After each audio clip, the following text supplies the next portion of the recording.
Hey everyone, this is Casey Lai, founder CEO of Promethium, and we're going to talk about next generation data catalogs using generative AI, and specifically, we're going to talk about how the data catalog probably needs to change its approach when it comes to the age of AI and natural language processing.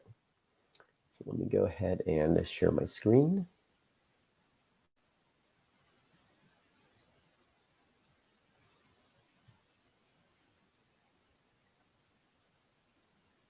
All right, let's go ahead and get started here. So a little bit about me.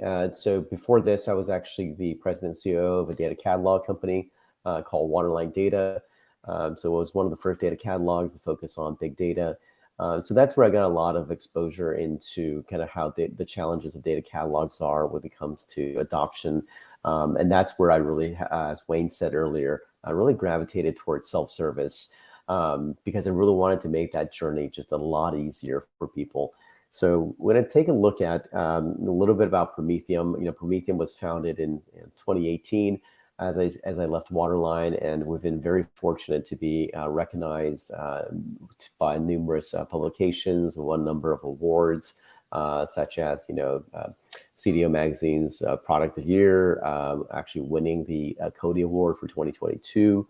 And so the reason why we exist is we really wanted to make analytics simple. And what we found was that analytics was not simple.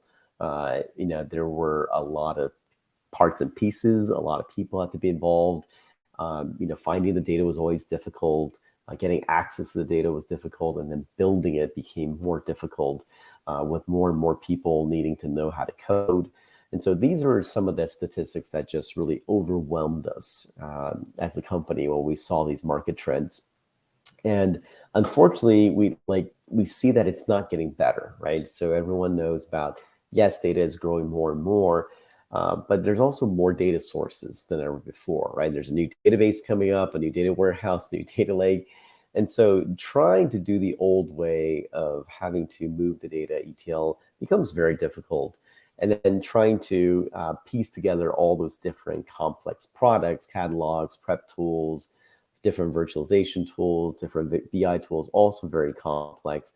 And then how do you get someone that actually knows how to use all those tools, right? So this is really why we designed Promethium for this true end-to-end self-service capability where you can leverage the power, right, of data discovery. Wayne talked about our heritage being strong in data cataloging. And so imagine if you had all that great curated data from your data catalog, but then could use active metadata to then make it easy to actually access the data using data virtualization to actually see the data, run the queries, and then being able to deliver an easy, orchestrated end-to-end self-service that goes all the way through to visualization.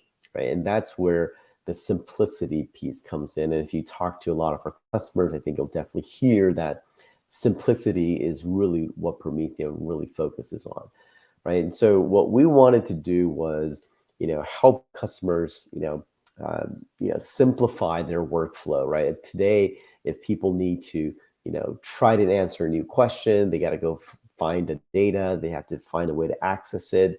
Someone then needs to move the data somewhere, then someone needs to transform it, then you need to build a data set and then query it. And then, step 8 is really, the first time a business user can actually consume it.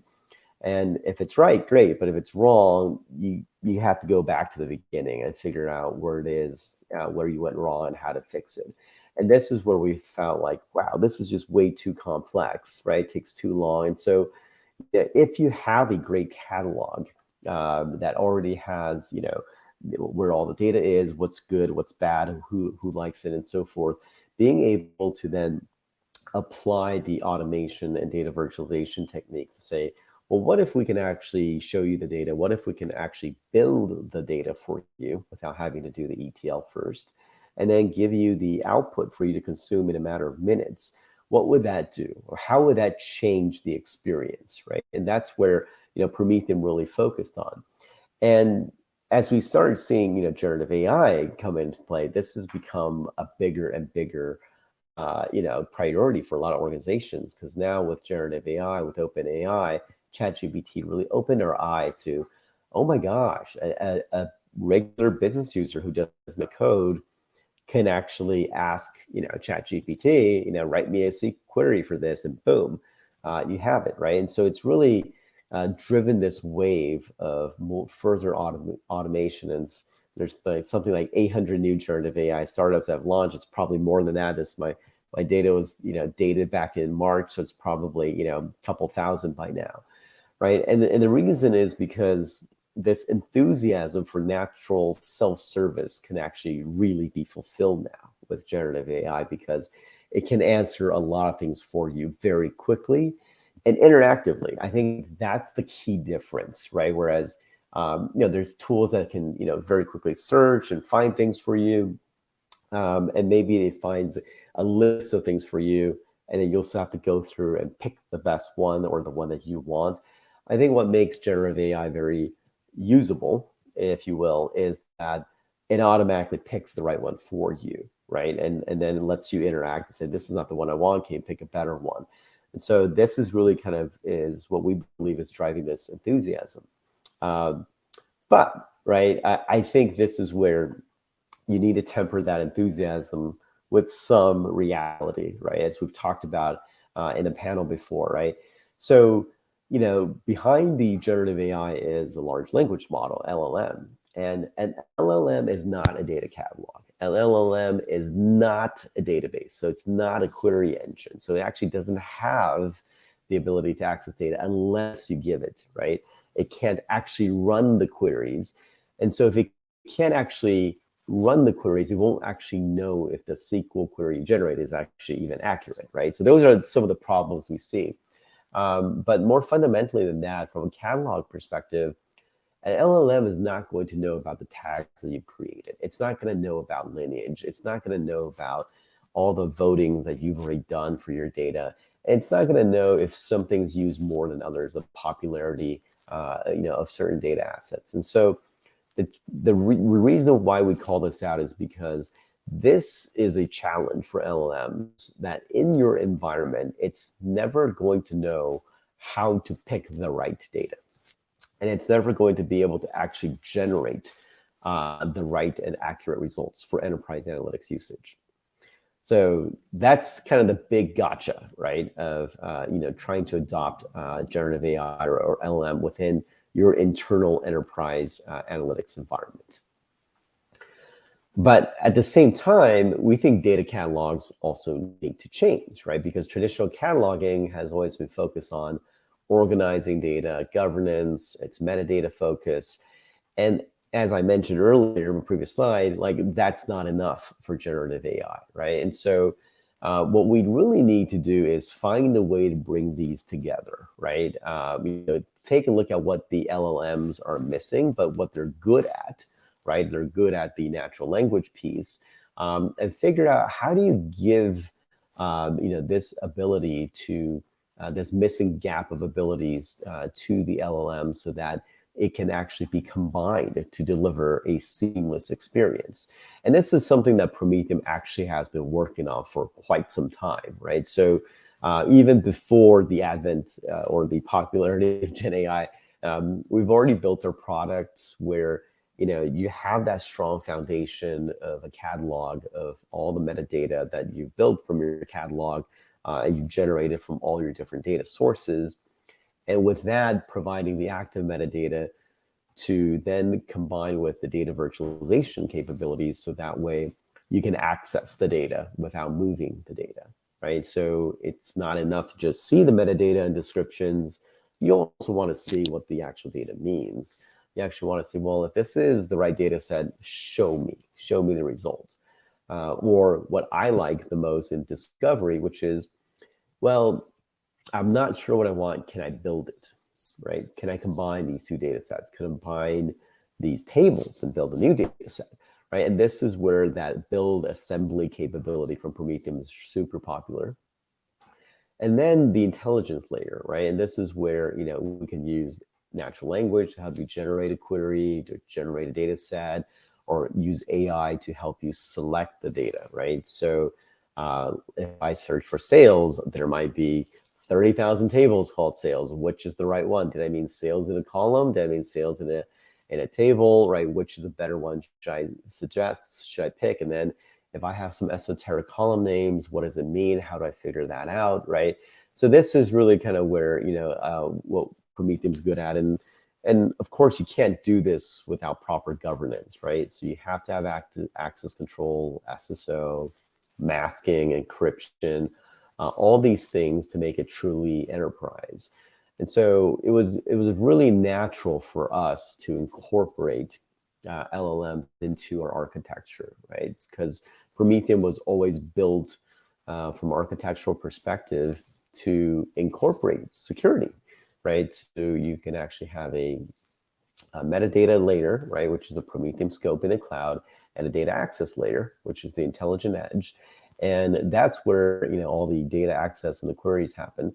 And this is where you can actually incorporate the LLM, right? So this way you get to use your specific LLM account that you want to pick. So you have choice there, but also this way, if you wanted to, again, it's an option. If you wanted to share more data with your LLM, you can, and it's totally up to you. It's not something that Promethium forces upon you. However, I will say that one of our strengths in Promethium is we don't require you to share data. You can do it through using metadata. And then the metadata will then orchestrate with Promethium to actually execute the data access. So it becomes a much safer experience, right?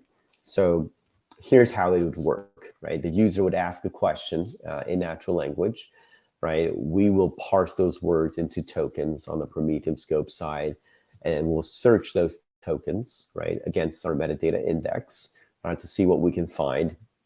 And then we use our AI to determine the best available tokens based upon search results, relevance, popularity, usage, all those factors that we've determined in our model, right? And then we can give those tokens to the LLMs, right? So the LLMs at this point is only getting tokens. They're not getting any data whatsoever, right? And then the LLM returns a SQL. The SQL then is applied at the Promethium level. So the LLM never gets to even apply and execute because it can't. It's not a database, right? And so we then can execute the query if it's accurate. We always give the user a chance to edit, and then we can always see if it's accurate or not before it actually happens. So this becomes a much safer and secure way of actually leveraging generative AI while leveraging your catalog, right? So here's an example I want to show you guys of, getting generative AI to help the user get started. This is something we talked about in the panel, right? And so, how do you get generative AI to give you a warm start, right? Well, so in this example, I'm going to pick a table here, right? And you'll notice I have no annotations whatsoever. There's no descriptions for the column names. And some of these column names are kind of esoteric. I don't know what LEN means. I don't know what MER means, right? And so by clicking this one button called Add AI Descriptions here, you can actually just ask generative AI to help you generate the human meaningful column names. And look, a couple seconds, it's already done for you. So you now have this already done. And so you can use this ready to go. You can curate it as well. But the cool thing is this was done for you automatically. And so now this becomes part of your discovery, your search. And the other part of the AI is automatically showing you the insights, right? The visualization of, hey, what is it actually, what could you actually answer, right, with this particular, data set that you're looking at. So it saves you the time for a human to go and figure out how to plot and so forth. It just instantly applies, the logic from the AI to show you what this output could be. So this is, one application of being able to apply generative AI, right, in your data catalog for this. I'm going to pause here for a second because I know, there's a lot more content we can go through, but I want to make sure that, if there's room for any questions, I want to definitely save time for that as well.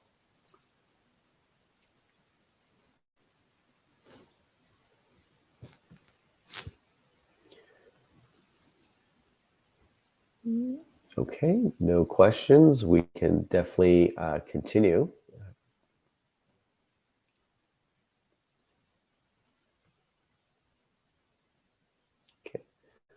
All right, let me continue and let's kind of discuss here.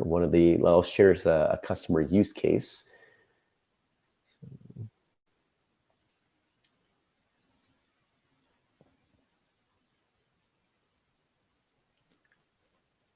All right, let's talk about a customer use case where they were able to use, our approach of data discovery to solve something really impactful to them. And this is a retailer, right? A tire retailer, American Tire Distributors. And so for them, their challenge was, they were struggling. They were facing revenue challenges because they weren't able to fulfill orders in a lot of their stores, and they couldn't figure out why, because their CFO was pretty sure they bought enough tires, enough stock to be able to fulfill all the demand, but for some reason they weren't able to fulfill the demand, so sales was being affected. And so they needed a way to say, hey, can I see all my inventory across all my distribution centers for all products? And that wasn't so easy, right? Because the inventory data was in SQL Server, but they needed a way to make sure that that matches. So they wanted to see, did that come from our right supplier? So the logistics data was all in BigQuery. And then they needed to see the sales orders. Well, that was all in Oracle, right? And then they used Snowflake to do their demand planning to forecast how much they should be buying. And so in addition to just seeing like what's out there, they needed to see, well, what do we forecast? And did this line up with what our suppliers gave us? And how did this line up with what actually got sold? And so you're trying to really do discovery across multiple sources, right? And so that became really difficult. And so it took a long time because that single view didn't exist. And to do that discovery, right, it's not just search, right? You also needed to build a single view, right? And so that was really hard to do, right? Because, that needed IT or someone to say, hey, I'm going to go and, typical data catalog challenge. Well, I found pieces of it here, but someone really needs to move the data into a central repo first and assemble it before we can do more discovery.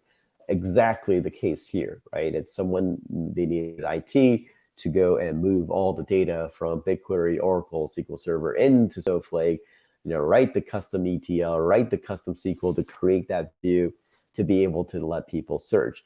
The problem is every single time it takes to do that, it takes 4 weeks or more. Sometimes the whole process would end up taking 3 or 4 months.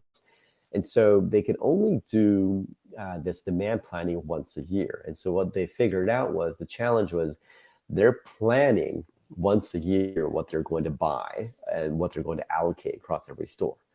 Well, that's the challenge, because if things change, they didn't have enough time to change their allocation, right? And so they were losing sales because their store owners just couldn't answer the customer's questions very quickly on like, what do you have in stock, right? And so what they really want is give me a single view, single pane of glass. Let me find the SKU number. Let me see where it is. Let me know if we order it and where we can find it. And that's where they turn to Promethium, where we can give them this single view of, hey, here's where all your distribution centers are. Here's what they have in each location by the different types of SKU, right? And here's what's actually being ordered versus what you have. And oh, by the way, some of these stores actually have more supplies than what they need. So could you reallocate the inventory from another store to be able to cover for you, right? So for example, hey, I might need winter tires in Boston, and I don't have any winter tires in Boston right now, but I noticed San Diego's got a bunch of winter tires that no one's buying. Can we quickly reallocate those? So this is the power of Promethium in terms of being able to combine that single catalog, right, with data virtualization to give you the right data access, with the AI to automatically assemble and put this data set together to quickly visualize and show you the impact. I think we talked about the detailed architecture a little bit, but basically, what Promethium does is really kind of reinvent the data catalog, right, into more of a data fabric framework where you take the catalog, which is the discovery, governance, metadata index here, right, and adding on top of it, right, that ability to assemble. So it's important to not just have data virtualization, right? You don't want to just blindly query data that's going to create a performance impact. Your architects, your DBAs, your folks on the IT team are not going to be happy. Your CFO is not going to be happy with cloud costs if you just blindly do that. And so you do need a way to assemble, to prep, to make sure you're limiting, what you're querying, or you're only querying what is the right view. And then being able to suggest with AI, right, what you should be querying, what you should be selecting, right? And then being able to then confirm that with the actual visualization that shows you this is actually what it looks like, right? And then using AI to explain to you, this is what your data means, right? This is what this chart means. And then how do you orchestrate this whole framework between the business and the data teams and the IT teams? So this is really kind of how we imagined the data catalog to work. And obviously with generative AI, it just became a lot more automated and a lot more advanced. So we've talked about this. Promethium is available both as an offering where you can install, the data access layer of the product in your intelligent edge in your own VPC, or you can actually consume it as a fully hosted SaaS version as well, right? And it's fully hosted multi-tenant environment as well. So there's a couple of options in which you can consume Promethium. Okay. I think that's, we could probably, I see some questions, so I want to make sure that I save some time for questions here. Okay.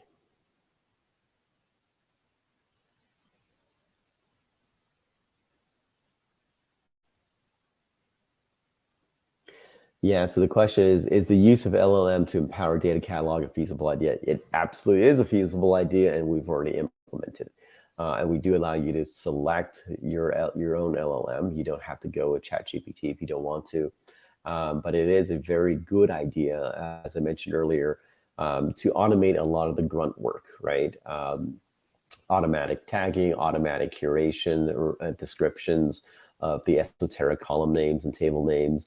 And gives you that warm start for people to then search against, and then they can say, hey, this isn't right. I'm going to go fix it, etc. Or I think I found it. Can you verify? So it absolutely is a great idea, and it should be incorporated. It is actually already incorporated. And then the next question: how do you overcome a challenge of gathering metadata to train the LLM model? Good question. So the way that Promethium has already been integrated is that the approach that we take is actually one question at a time. So within Promethium, you can, once we organize your data, we can group your data into semantic domains known as topics, right? You can have a finance domain or finance topic, or a marketing analytics domain, marketing topic. And within each topic is a specific set of data that you decided to add in there.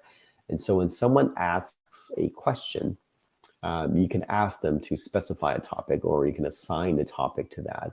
And based upon that, you would then feed just the relevant data for that domain, that topic, to your LLM to process the answer.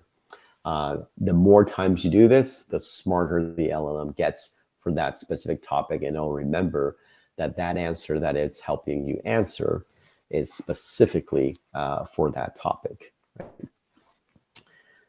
See, would it not? Let's see. Question: would it not need to be training on a smaller subset of document inside an organization? Yeah. So hopefully I answered that question, Priya, in terms of kind of our ability to kind of shrink it down in terms of isolating by domains and topics, as well as isolating by specific questions. And that is a very easy way that we can implement the product within Promethium already. Okay, there's a question. What is the effort in setting up context for searches? Great question. Um, so the effort to create all the metadata, zero, right? In terms of the technical metadata, that's instantly created. And if you have any existing annotations from existing catalogs or in your existing data sources, that actually gets brought over into Promethium instantly as comments, as tags. So zero effort there as well. And then in terms of search, as you search, when you ask a question, Promethium will actually automatically take the words and automatically create tokens for those words to then search across. So we automate all that upfront, so that way you can get a nice out-of-box experience. The only effort comes when you want to fine tune, right? You say, hey, this is not right. I want to correct it because I didn't like the answer that I'm getting.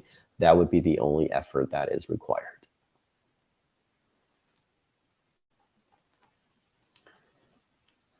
Okay, I think I answered that question. Great. All right. Any other questions that I can help answer? Deborah, do we still have time?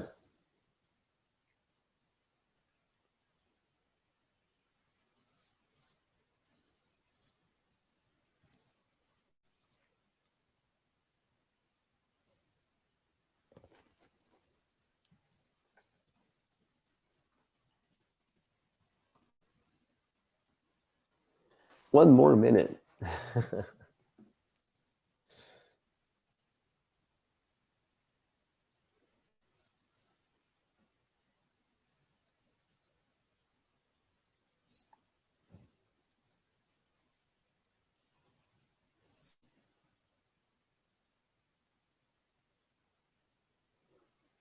Yeah, looks like no more questions.